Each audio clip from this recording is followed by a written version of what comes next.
Hello বন্ধুরা, nature travel and lifestyle চ্যানেলের আরও একটা নতুন ভিডিওতে আমি সুব্রত তোমাদেরকে জানাই স্বাগত। আজ তোমাদেরকে ব্যান্ডেল স্টেশনের ওপর গুরুত্বপূর্ণ কিছু ইনফরমেশান শেয়ার করব এই ভিডিওতে। যারা প্রথমবারের জন্য ব্যান্ডেল স্টেশনে আসবে তাদের কিন্তু খুবই উপকার হবে এই ভিডিওটা, তাই ভিডিওটা স্কিপ না করে সম্পূর্ণ দেখতে থাকুন। ব্যান্ডেল জাংশন ভারতের পূর্ব রেলের অন্তর্গত হাওড়া ডিভিশনের অন্যতম একটি গুরুত্বপূর্ণ জাংশন স্টেশন, যার স্টেশন কোড BDC, যার একটি line Bardhaman Howrah main line, আরেকটি লাইন ব্যান্ডেল কাটোয়া লাইন এবং আরেকটি লাইন ব্যান্ডেল নৈহাটি লাইন, যেটি ব্যান্ডেল জাংশনকে শিয়ালদা স্টেশনের সাথে কানেক্ট করেছে।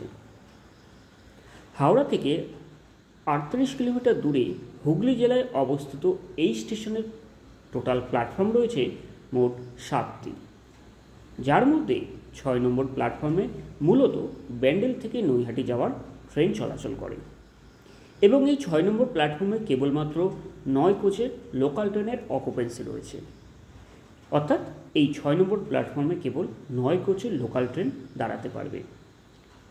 ব্যান্ডেল স্টেশনে মূলত লোকাল ট্রেনের স্টপেজ থাকলেও বেশ কিছু মেল, এক্সপ্রেস ও প্যাসেঞ্জার ট্রেনেরও স্টপেজ রয়েছে এই ব্যান্ডেল স্টেশনে, যার মধ্যে অন্যতম কামরূপ এক্সপ্রেস রয়েছে, হাটেবাজারে এক্সপ্রেস রয়েছে, দুন এক্সপ্রেস রয়েছে, তিস্তা তোরসা এক্সপ্রেস রয়েছে, মিথিলা এক্সপ্রেসের মতো ট্রেনের স্টপেজ রয়েছে, পাহাড়িয়া এক্সপ্রেস রয়েছে, ব্ল্যাক ডায়মন্ড এক্সপ্রেসেরও স্টপেজ।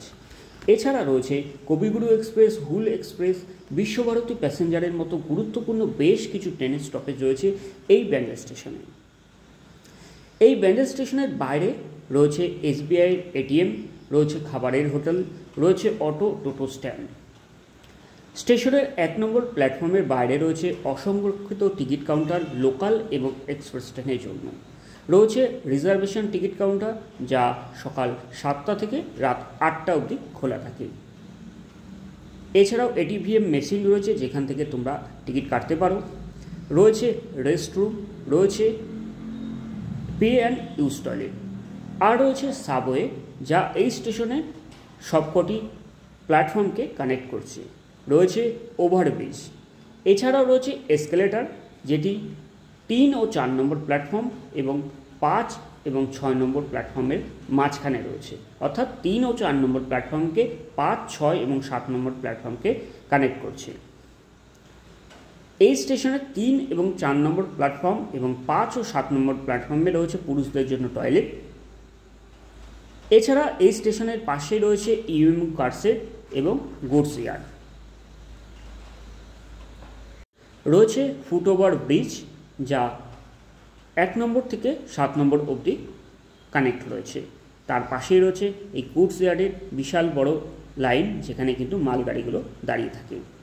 এই হচ্ছে সেই ফুটওভার ব্রিজ, যেই ফুটওভার ব্রিজ 1 ও 2 নম্বর প্ল্যাটফর্ম থেকে শুরু হয়ে 6 এবং 7 নম্বর প্ল্যাটফর্মের মধ্যে রয়েছে।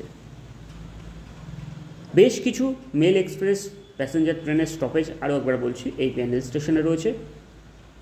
সেই ট্রেনগুলির তালিকা অবশ্যই আমরা ডেসক্রিপশন বক্সে দিয়ে দেবো, সেখান থেকে দেখে নিতে পারো ট্রেনগুলির টাইমিং কী রয়েছে। তোমরা যারা ব্যান্ডেল স্টেশনে প্রথমবারের জন্য আসবে, যারা তাদের পরিবার পরিজনদের বা বন্ধুবান্ধবদের ছাড়তে আসছো বা রিসিভ করতে আসছো, যদি প্ল্যাটফর্মে এন্ট্রি করো অবশ্যই প্ল্যাটফর্মের বাইরে থেকে 10 টাকা দিয়ে প্ল্যাটফর্ম টিকিট অবশ্যই কেটে নেবে, কারণ এই প্ল্যাটফর্মের সাবওয়েতে কিন্তু অসংখ্য টিকিট চেকার থাকে। এছাড়া ওভারব্রিজের সামনে কিন্তু টিকিট চেকার লক্ষ্য করা যায়, তাই এই স্টেশনে উইদাউট টিকিটে ভুল করেও আসার চেষ্টা করো না। এমনকি এই স্টেশন কোনো বিভিন্ন স্টেশনে বা যে কোনো ট্রেনে চড়ো কিনা সেখানে কিন্তু অবশ্যই টিকিট কেটে, যথাযথ টিকিট কেটে তবেই ট্রেনে উঠবেন।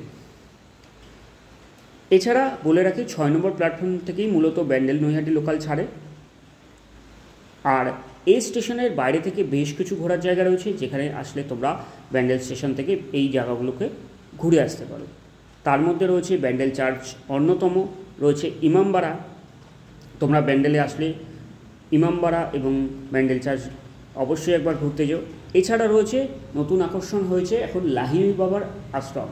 টোটো বা অটোতে লাহিড়ী বাবার আশ্রম 1 নম্বর প্ল্যাটফর্মের বাইরে থেকে বেরিয়ে তোমরা কিন্তু টোটো অটোতে লাহিড়ী বাবার আশ্রম, ব্যান্ডেল চার্চ, ইমামবাড়া, হংসেশ্বরী মন্দির, যে কোনো জায়গায় যাওয়ার জন্য টোটো অটো অ্যাভেলেবেল রয়েছে, যেতে পারো। এছাড়াও রয়েছে অ্যাকোয়ামেরিনা হুগলিতে, অ্যাকোয়ামেরিনা ওয়াটার পার্কেও তোমরা কিন্তু ব্যান্ডেল স্টেশন থেকে হয়ে হুগলি হয়ে অ্যাকোয়ামেরিনা ওয়াটার পার্কে ঘুরতে পারো। এখন আমি রয়েছি এসকেলেটারে 3 এবং 4 নম্বর প্ল্যাটফর্মের ওপরে। তো দেখতেই পাচ্ছ এদিকে বিশ্বভারতী ফার্স্ট প্যাসেঞ্জার ব্যান্ডেল স্টেশনে প্রবেশ করেছে। যেমনটা বললাম, বেশ কিছু প্যাসেঞ্জার মেল এক্সপ্রেস ট্রেনের এখানে কিন্তু স্টপেজ রয়েছে। আর এই স্টেশনের বেশ কিছুটা পোর্শন কিন্তু সোলার লাগানো হয়ে গেছে। তো মোটামুটি 100% সোলার লাগানোর কাজ চলছে। আর সবচেয়ে বড় ইন্টারলকিং সিস্টেম কিন্তু ব্যান্ডেল স্টেশনে 2023 সালে চালু হয়ে গেছে। এটি কিন্তু গিনিস বুক অফ ওয়ার্ল্ড রেকর্ডের জন্য পেশ করা হয়েছে, যেটি কিন্তু সবচেয়ে বড় ইন্টারলকিং সিস্টেম ওয়ার্ল্ডের ভেতরে, সেটি রয়েছে এই ব্যান্ডেল স্টেশনে। আর এই হচ্ছে সাবওয়ে। সাবওয়ে কিন্তু প্রত্যেকটা প্ল্যাটফর্মের সাথেই রয়েছে, ঠিক প্ল্যাটফর্মের মাঝ বরাবর কিন্তু প্রত্যেকটা প্ল্যাটফর্মে সাবওয়ে রয়েছে। তবে ব্যান্ডেল স্টেশন খুব নিট অ্যান্ড ক্লিন, পরিষ্কার। তবে ট্র্যাকে বেশ কিছু অপরিচ্ছন্নতা লক্ষ্য করা যায়, যেগুলো আমার আপনার মতো প্যাসেঞ্জাররাই করে থাকি। তাই এই ভিডিওর মাধ্যমে একটা বার্তা দেবো সকল প্যাসেঞ্জারদের উদ্দেশ্যে, অবশ্যই rail line, rail track, rail প্ল্যাটফর্মকে পরিষ্কার রাখার দায়িত্বটা কিন্তু আমাদের। তাই যথাযথ চেষ্টা করবেন আপনাদের সফর করার সময়, ট্রেনে ট্রাভেল করার সময় প্ল্যাটফর্ম, রেল ট্র্যাক, রেল লাইনকে পরিষ্কার যতটা পারি আমরা রাখার চেষ্টা করব। এবং আপনাদেরকেও বলবো রেলের প্ল্যাটফর্ম এরিয়া, ট্র্যাককে পরিষ্কার রাখার চেষ্টা করবেন। ভিডিওতে আবার দেখা হবে আরও একটা নতুন ভিডিও নিয়ে। ততক্ষণ ভালো থাকবেন, সুস্থ থাকবেন। আর এই ব্যান্ডেল স্টেশনের ওপর এই গুরুত্বপূর্ণ ভিডিওটি কেমন লাগলো অবশ্যই কিন্তু কমেন্ট বক্সে কমেন্ট করে জানাবেন। যদি ভালো লাগে অবশ্যই একটা লাইক করবেন আর বন্ধুদের মাঝে শেয়ার করে দেবেন। আর ব্যান্ডেল স্টেশনের ওপর যে কোনো রকমের কোয়ারি থাকলে অবশ্যই কমেন্ট বক্সে কিন্তু কমেন্ট করতে পারেন। আমি সবার প্রত্যেকটা কমেন্টে রিপ্লাই দেওয়ার চেষ্টা করব। তো বন্ধুরা, দেখা হচ্ছে আরও একটা নতুন ভিডিও নিয়ে। ততক্ষণ ভালো থাকবেন এবং সুস্থ থাকবেন।